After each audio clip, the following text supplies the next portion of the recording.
कार्यक्रम के अध्यक्ष आदरणीय पाटिल सर,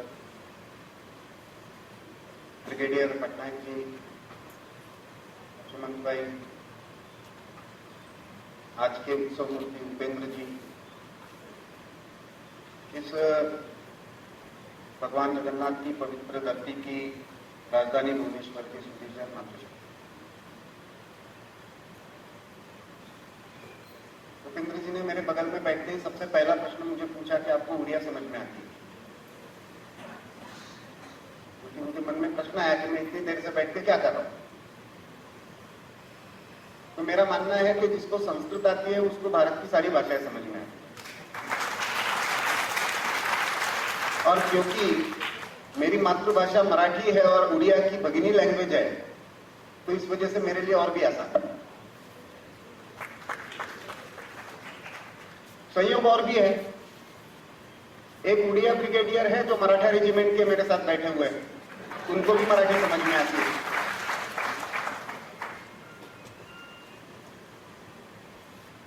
क्योंकि आजकल हमारे पत्रकारों को भाषा ये विषय संवाद का सेतु के रूप में हिंदी में बात करूंगा, उड़िया समझ में आती है, बोल नहीं पाऊंगा। मैं मराठी बोलने से आपको शायद थोड़ी थोड़ी समझ में आए, लेकिन पूरी समझ में नहीं आएगी, इसलिए हिंदी में बोलूंगा।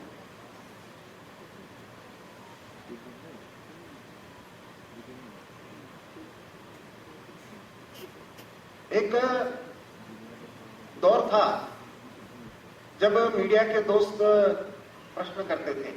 आज उपेंद्र जी ने तो बड़े कृतज्ञतापूर्वक कहा कि महर्षि नारद का सम्मान मुझे मिला है, मैं मेरा कृतज्ञता उन्होंने व्यक्त की। लेकिन एक जमाना था कि मीडिया के लोगों को लगता था ये संघ वाले पता नहीं कहां से कोई भी आइकॉन लेकर आते हैं, मुझे कुछ भी कहो, नारद मत कहो यार, नारद तो झगड़ा लगाने वाला होता है। हम भी तो यही मानते हैं ना, हमारा भी तो पॉपुलर परसेप्शन यही है। जो मीडिया ने किया है, जो फिल्मों ने किया है, जो ब्रिटिश ट्रांसलेटेड टेक्स्ट ने किया है। तो मैं पहली बात तो स्पष्ट कर देना चाहता हूं कि वैसे ब्रिगेडियर साहब ने महर्षि नारद आद्य मैसेंजर क्यों थे, लेकिन उतनी उड़िया मुझे समझ में आती, उसके बारे में उन्होंने बताया। लेकिन आधुनिक संदर्भ में 1826 में जब केवल अंग्रेजी में मीडिया चलता था, उस समय कलकत्ता से पंडित जुगल किशोर शुक्ल ने पहला भारतीय भाषाओं में नियतकालिक शुरू किया। It was a fortnightly called Uttand Martand, rising sun, उदयमान सूर्य। और उसकी कवर पेज पर उन्होंने नारद जी को छापा। उन्होंने कहा कि भारत की परंपरा का, पश्चिम की परंपरा में तो गुटनबर्ग को माना जाता है, क्योंकि गुटनबर्ग ने प्रेस का इन्वेंशन किया और वहां से प्रिंटिंग टेक्नोलॉजी शुरू हुई। लेकिन हमने कभी भी शब्द को केवल प्रिंटेड शब्दों में नहीं देखा। हमारे लिए तो बोलने वाला भी हर शब्द ब्रह्म है। और इसलिए हमने एक कम्युनिकेटर के रूप में स्वाधीनता संग्राम में भारत का जो पहला पब्लिकेशन भारतीय भाषा में शुरू हुआ, वो नारद जी को समर्पित था। इसलिए नारद हमारे लिए इंपॉर्टेंट।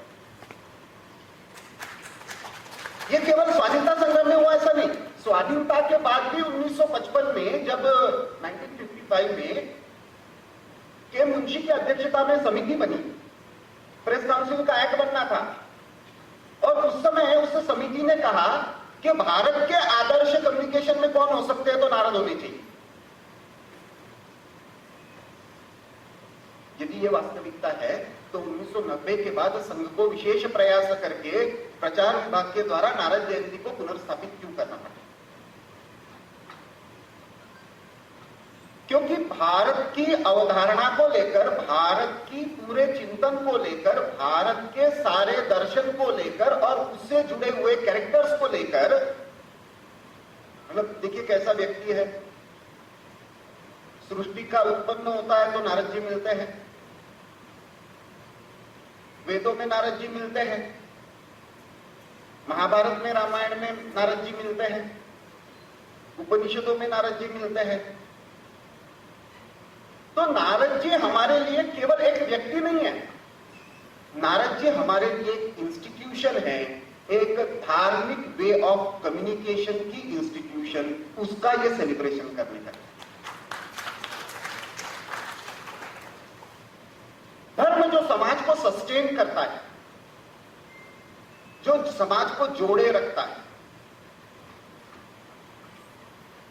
ब्रिगेडियर साहब ने इंटरनल मैसेजिंग की बात की,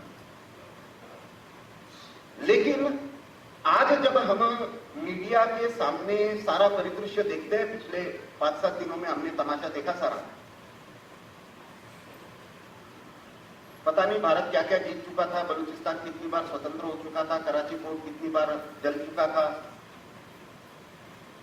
नारद जी पहले ऐसे व्यक्ति है जो ऑन द स्पॉट रिपोर्टिंग करते हैं और तीनों लोगों में करते हैं,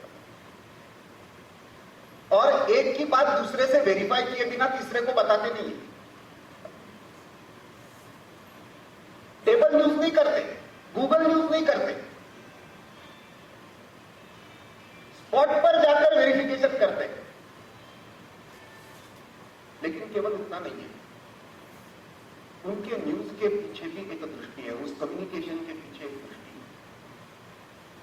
क्या दृष्टि है, किस लिए कम्युनिकेशन है? तो वो कम्युनिकेशन विश्व कल्याण के लिए है। क्या बताना है और क्या नहीं बताना है, क्या किसको बताना है, इसका भी विवेक है। मतलब कितनी दुर्भाग्य की बात है कि युद्ध जैसी स्थिति है और सरकार को अपने मीडिया के लिए एडवाइजरी देनी पड़ती है, एडवाइजरी, ऑर्डर भी नहीं, एडवाइजरी देनी पड़ती है कि हमारी सैन्य की जो मूवमेंट है उसके लाइव लोकेशंस को शेयर मत कीजिए। इतना भी विवेक मीडिया के पास बता नहीं है। उपेंद्र जी जैसे व्यक्ति अपवाद होते हैं, इससे उनका संबंध। तो ये विवेक रहना, किसको बताना, क्या बताना, कितना बताना, कब बताना। मैं तो संपादक हूं और ऑर्गेनाइजर का संपादक हूं, बहुत तरह की खबरें आती हैं और बाहर की दुनिया के लिए तो मैं तथाकथित माउथपीस हूं आरएसएस का। मजे की बात है, यह संघ ने कभी दावा नहीं किया कि हमारा माउथपीस है, ऑर्गेनाइजर ने भी कभी नहीं कहा कि हम संघ के माउथपीस है। ये दूसरे मानते हैं कि हम माउथपीस, क्योंकि उनको पता ही नहीं है कि माउथपीस ये बेसिकली कम्युनिस्ट कंसेप्ट है। जनरल सेक्रेटरी को अपने कैडर के साथ कम्युनिकेट करने के लिए जो लगता था उसको उन्होंने माउथपीस कहा। संघ के अधिकारियों को तो बहुत बार पता भी नहीं होता अगली बार मैं क्या चाहता हूं। लेकिन मेरे स्वयंसेवक के नाते मेरे विवेक पर विश्वास है कि जो छापेंगे राष्ट्रहित में छापेंगे, इस संस्कृति के हित में छापेंगे, इस देश को जोड़ने वाला छापेंगे, इस देश की मूल चिंतन के साथ कॉम्प्रोमाइज किए बिना छापेंगे। चाहे राष्ट्रपति हो, चाहे ऑर्गेनाइजर हो, चाहे पार्टीजन्य हो, उस लीगसी को रिप्रेजेंट करते हैं और इसलिए संघ विचारों के साथ हमारा तालमेल। We proudly take inspiration from RSS thought process. लेकिन हम जो छापते हैं उसके लिए संघ के कोई अधिकारी जिम्मेदार नहीं है। लेकिन ये जानबूझकर ब्रैकेटिंग किया गया, ये लेफ्ट विंग है, ये राइट विंग है। क्या लेफ्ट और राइट होता है? लेफ्ट का अर्थ यदि परिवर्तन है, मैं जेएनयू में जब पढ़ रहा था तो सबसे पहला मैंने पैम्फलेट लिखा था सर अंग्रेजी में, I am left, am I right. तो सो कॉल्ड लेफ्ट है वो तो भारत का सबसे यथास्थितिवादी है।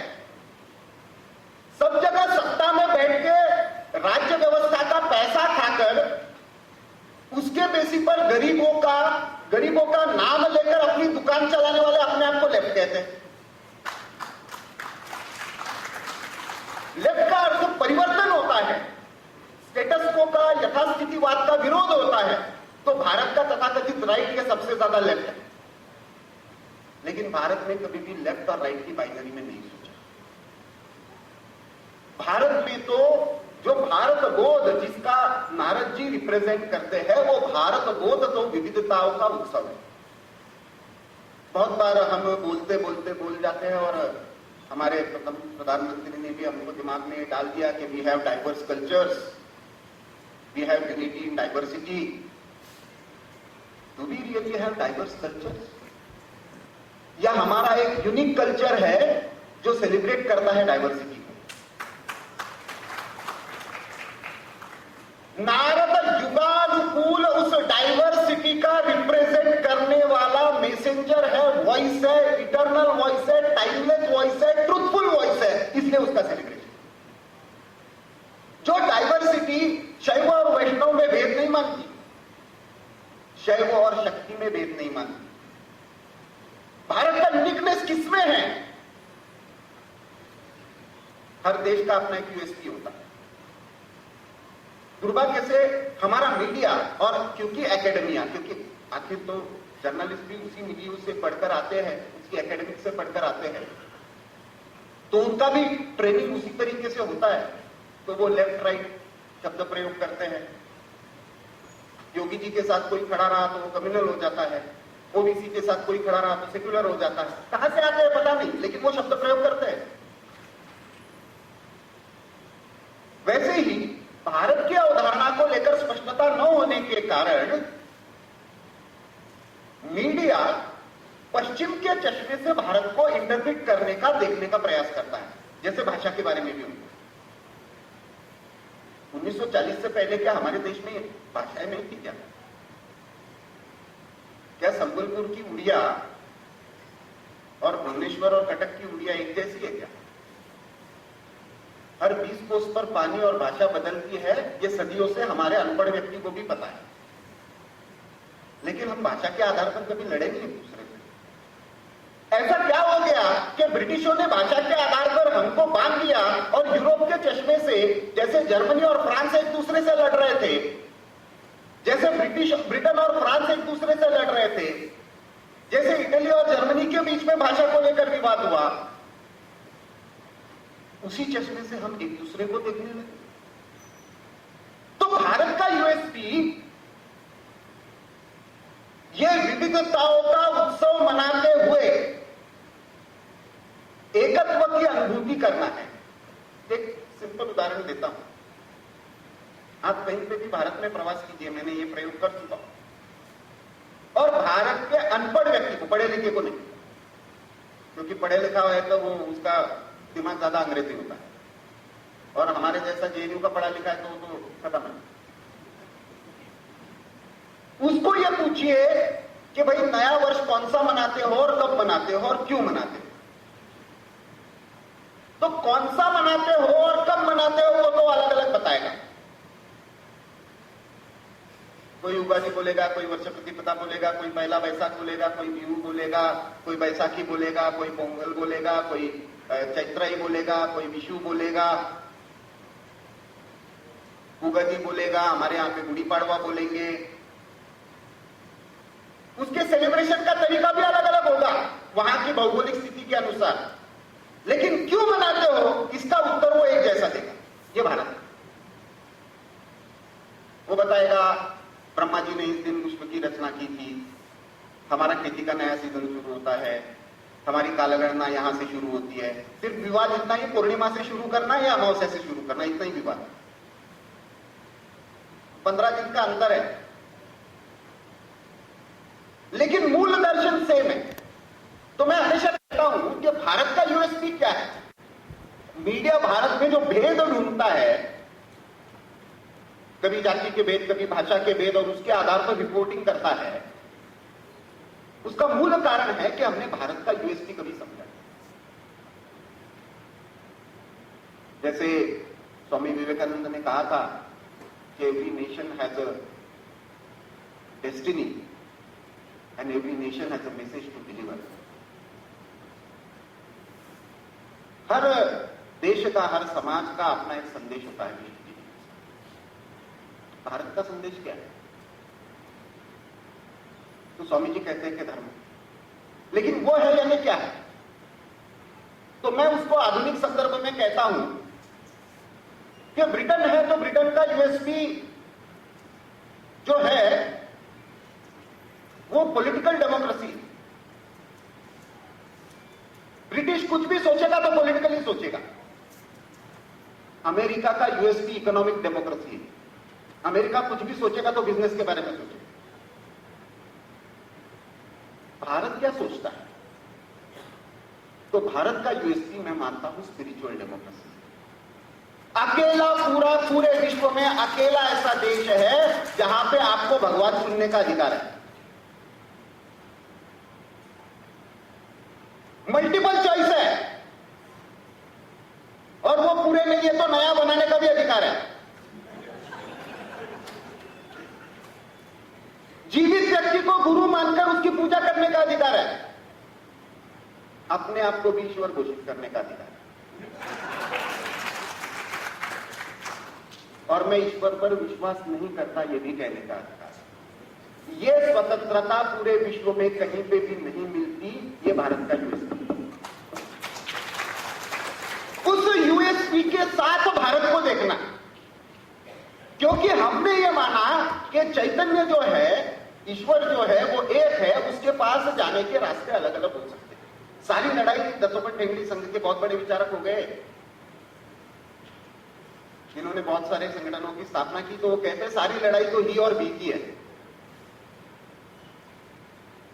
जो मेरा ही रास्ता सही कहता है वो अभारतीय है, जो कहता है मेरा भी रास्ता सही वो भारतीय। तो उस भी के रास्ते पर चलना, तो हम संघर्ष नहीं ढूंढेंगे, भारत में समन्वय ढूंढना शुरू करेंगे। तीसरी महत्वपूर्ण बात, जैसे एक है कि आपका जो फैक्ट्स है, जर्नलिज्म में कहा जाता है कि opinion are subjective but facts are sacrifice. तथ्यों के साथ कॉम्प्रोमाइज मत कीजिए। नहीं तो बहुत बड़ा न्यूज़पेपर अपनी हेडलाइन में डबल डेक में छाप देता है, जमीर किल्ड ओवर पीस। दो ग्रुप्स के बीच में, हरियाणा से दिल्ली के बीच में झगड़ा होता है और 2-3 बार राउंड मारपीट चलती है। उसमें एक दिन अकेला मिल जाता है, उस मारपीट में ज्यादा मार पड़ जाती है, उसकी दुर्भाग्य से मृत्यु होती है। हेडलाइन ये छपती है कि 2 मास के ऊपर उसकी हत्या। हरियाणा हाईकोर्ट में केस जाती है, पंजाब और हरियाणा कोर्ट में। उसके पिताजी का स्टेटमेंट रिकॉर्ड होता है, उसके दोस्तों का स्टेटमेंट रिकॉर्ड होता है, और वो कहते हैं there was a fight over seat not beef. और कोर्ट आदेश देता है कि आपको इसके बारे में अपॉलॉजी छापनी है। 4थे पेज पर 4 लाइन की अपॉलॉजी छपती है। ये तथ्यों के साथ छेड़। आप अपना एजेंडा चलाने के लिए एजेंडा गिवन जर्नलिज्म, ये नारद जी का आदर्श नहीं है। तो नारद जी का आदर्श क्या है? तथ्यपरक हो, फैक्ट्स वेरीफाइड हो, विवेकपूर्ण हो, किसको बताना है कब बताना है इसका विवेक हो, उसके साथ साथ सर्वजन हिताय, तीनों लोगों का कल्याण करने वाला। युद्ध भी करना है और युद्ध में भी भूमिका लेनी है तो वो कल्याणकारी भूमिका हो। पाकिस्तान के विरुद्ध में भूमिका, पाकिस्तान के लोगों के साथ हमारी दुश्मनी इसलिए नहीं है। पाकिस्तान की आइडिया जो है, the idea of Pakistan is based on the idea of exclusion. हम भारतीय नहीं हैं इसलिए हम पाकिस्तानी हैं, हम हिंदू नहीं हैं इसलिए हम पाकिस्तानी हैं। Islamic fundamentalism, radicalism and terrorism is the foundation of creation of Pakistan. हमारा उस आइडियोलॉजी के साथ संघर्ष, उस आइडियोलॉजी के साथ लड़ते हुए विवेक रखना कि हम उस विचार से लड़ रहे हैं। और के बड़े अधिकारी से मैंने सुना था, और भारत में तो मान्यता है ही, कि जिसका जन्म होता है उसकी मृत्यु निश्चित होती है। और पाकिस्तान एक ऐसा देश है जिसकी जन्म तिथि पता है, तो खत्म होगा ये पक्का है। सेल्फ डिस्ट्रक्शन से होगा या हमारे प्रयासों से होगा, इतना ही प्रयास अंतर है। हमको उसके लिए क्या प्रयास करने? मिलिट्री अपना काम करेगी, राजनेता अपना काम करेंगे, डिप्लोमेट्स अपना काम करेंगे, पाकिस्तान जिस विचारधारा पर खड़ा है, उस विचारधारा के साथ संघर्ष के लिए मीडिया, एकेडमिया, इंटेलेक्चुअल स्पेस, प्रबुद्ध नागरिक समाज की क्या भूमिका हो? बाबा साहब अंबेडकर इसके बारे में बड़ी स्पष्टता से कहते हैं। और संघ का मूल विचार जो है वो भी उसी पर खड़ा है कि भारत में रहने वाला हर कोई हिंदू है, वो हिंदू है यानी वो बहुईश्वरवादी है, सारे राष्ट्रों को स्वीकार्य है। एक बड़ी मीडिया ने बहुत अच्छी टर्म चला दी और आमिर खान ने उसको बोलकर और भी पॉपुलर कर दिया, इंटॉलरेंस बढ़ गया है। और सब लोगों ने असहिष्णुता असहिष्णुता, और हमको भी लगता है हाँ नहीं सहिष्णु होना चाहिए, और हिंदू तो वैसे ही सहिष्णु होता बेचारा।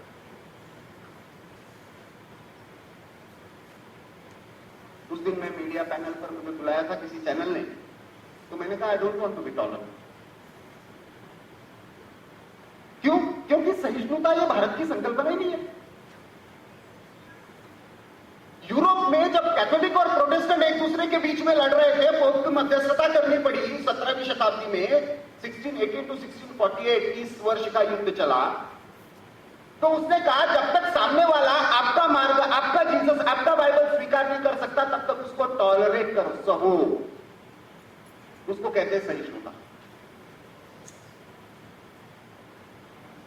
आपके घर में ही आपका भाई होता है, बहन होती है, माता होती है, एक विशिष्ट आयु पर आने के बाद आपको लगता है कि उनके साथ आपके मतभेद है, तो आप उनको सहते हो या स्वीकार करते हो? हम क्या कहते हैं? तो स्वामी विवेकानंद ने इसीलिए अपने शिकागो भाषण में कहा, I represent the civilisation that goes beyond tolerance and teach entire world acceptance and respect for all means of worships. हमारी परंपरा तो स्वीकार्यता और सम्मान की है, और इसीलिए वो ही और भी की लड़ाई है। तो मैंने कहा I don't want to be tolerant, I have a higher plan. I have a plan of acceptance and respect. I want others to follow me. Tolerance तो बहुत संकुचित संकल्पना है, नकारात्मक संकल्पना है। आज विश्व संवाद केंद्र ने आपको यहां पे बुला लिया तो 1.5 घंटा आप लोग सह रहे हो, लेकिन वही मानसिकता यदि आपकी है कि नहीं आज कुछ नया, कुछ 2% नया सुनकर जाएंगे, तो आपकी मानसिकता स्वीकार्यता की हो जाती है। यह अंतर है। मीडिया की भूमिका इस स्वीकार्यता और सम्मान की भारत के मूल विचार को प्रशस्त करने की है, संकुचित करने की नहीं। दुर्भाग्य की बात है, भारत में पिछले 75 वर्ष में संविधान का स्वीकृति के बाद एक लोकतांत्रिक प्रक्रिया में हमने बहुत पड़ाव हासिल किए। अकेला ऐसा देश है जिसने 1940 और 50 के दशक में संविधान स्वीकृति के बाद एक ही संविधान जीवित रहा।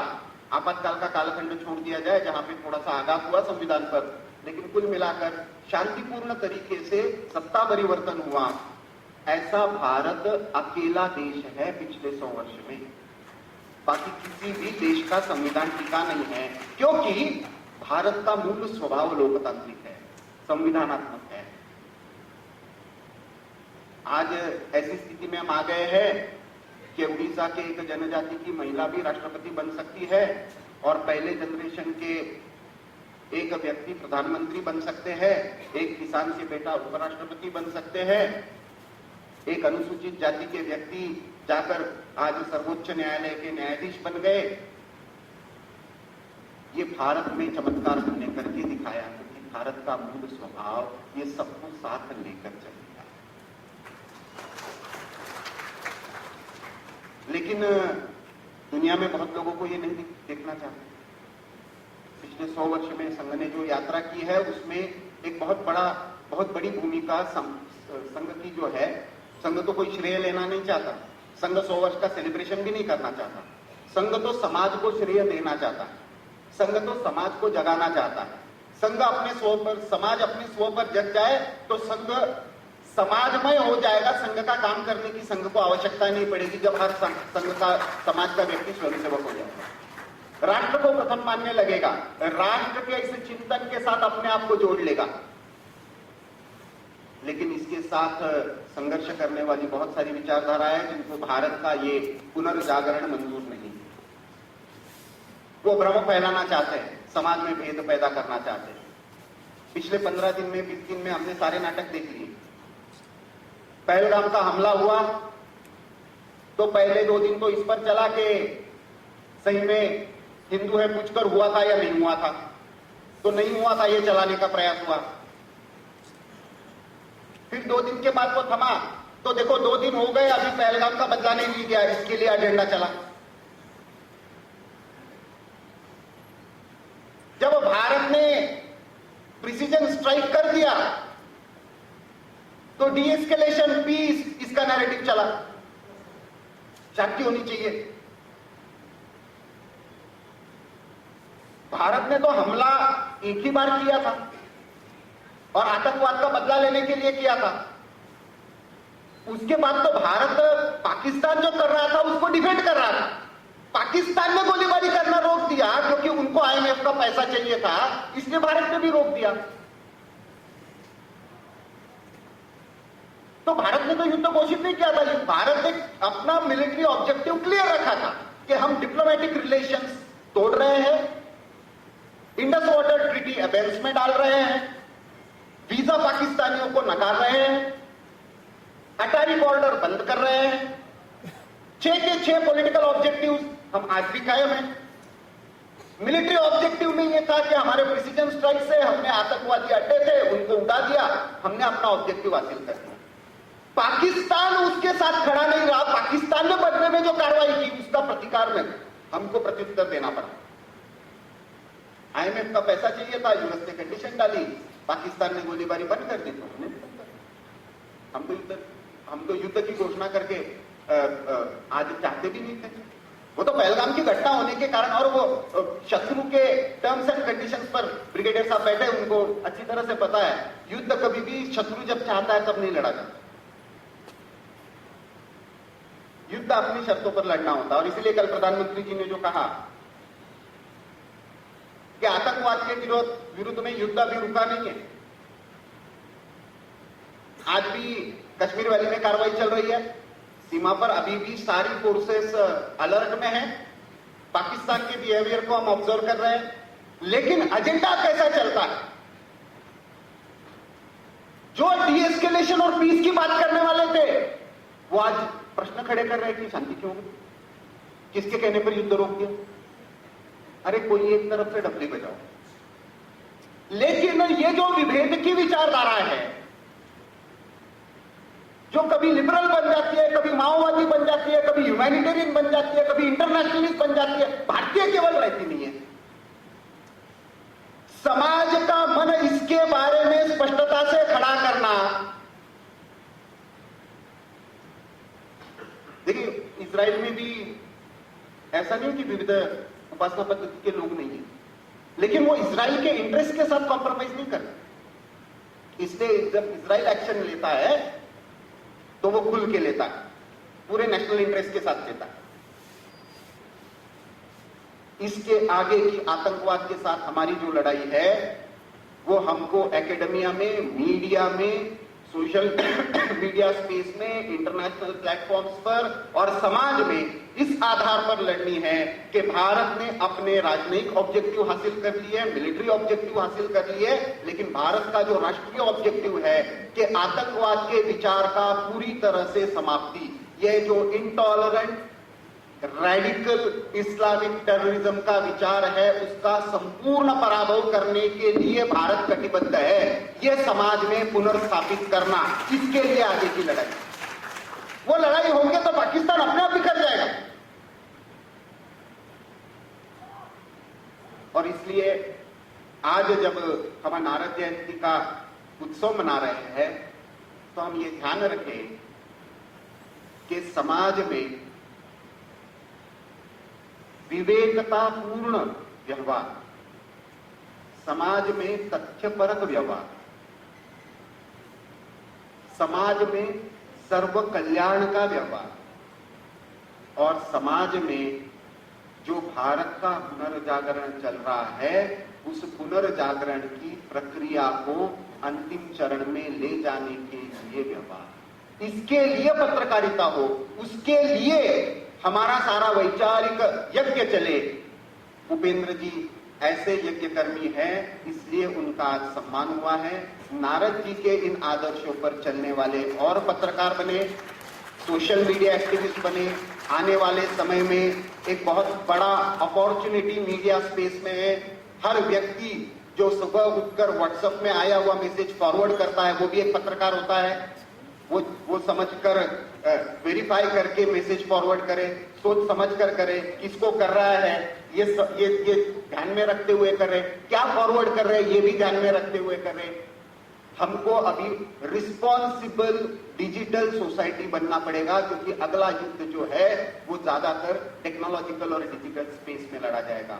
नॉन कॉन्टैक्ट वॉरफेयर जिसको जनरल बिपिन रावत ने कहा था, उसका एक नमूना हमने केवल देखा है, लेकिन आने वाला समय ऐसा रहेगा कि शायद एक भी तीर नहीं चलेगा और फिर भी राष्ट्र टूट जाएंगे, टेक्नोलॉजी कोलैप्स हो जाएगी, डेटा पूरी तरीके से किसी के हाथ में चला जाएगा, बैंकिंग सिस्टम कोलैप्स हो जाएगी, पावर ग्रिड्स कोलैप्स हो जाएंगे, हेल्थ का डेटा चला जाएगा। ऐसे में समाज का एक व्यवहार, क्योंकि एक तरीके से हम सब लोग अभी नारद के वंशज हो गए हैं, कम्युनिकेटर हो गए हैं। हर सोशल मीडिया पोस्ट ये भी एक कम्युनिकेशन है, हर परिवार में डालने जाने वाला मैसेज भी एक कम्युनिकेशन है। वो हम रिस्पॉन्सिबिलिटी के साथ करना सीखे। इस दायित्व के साथ मीडिया एक ऐसा अकेला ऐसा ये है कि जिसके लिए पूर्णतः स्वतंत्रता है, एडवाइजरी है, लेकिन नियम कानून नहीं। Complete freedom of speech and expression है, लेकिन उसके साथ उसका दायित्व है, क्योंकि आपको स्वतंत्रता तभी मिलती है जब आप जिम्मेदारी निभाने के लिए तैयार हो। आपको अधिकार तभी मिलते हैं जब आप कर्तव्यों का निर्वहन करने के लिए तैयार होते हैं। ऐसी एक मीडिया संस्कृति, समाज में कम्युनिकेशन की एक ट्रेडिशन, नारद जी के इन आदर्शों पर जिन भक्ति सूत्रों के नाम से नारद जी ने एक कमिटमेंट के साथ, विचार की कमिटमेंट के साथ जो भक्ति सूत्र दिए, वो नारद जी के सूत्रों के आधार पर कम्युनिकेशन की व्यवस्था करने वाला समाज खड़ा हो, जो जागृत भी हो, सजग भी हो, आत्मबोध भी पक्का हो, लेकिन उसके साथ साथ उसका शत्रुबोध भी पक्का हो। ऐसा समाज खड़ा करने के लिए हम सबको प्रेरणा मिले, ऐसी आज के दिन शुभकामना देता हूं। अपनी वाणी को बहुत बहुत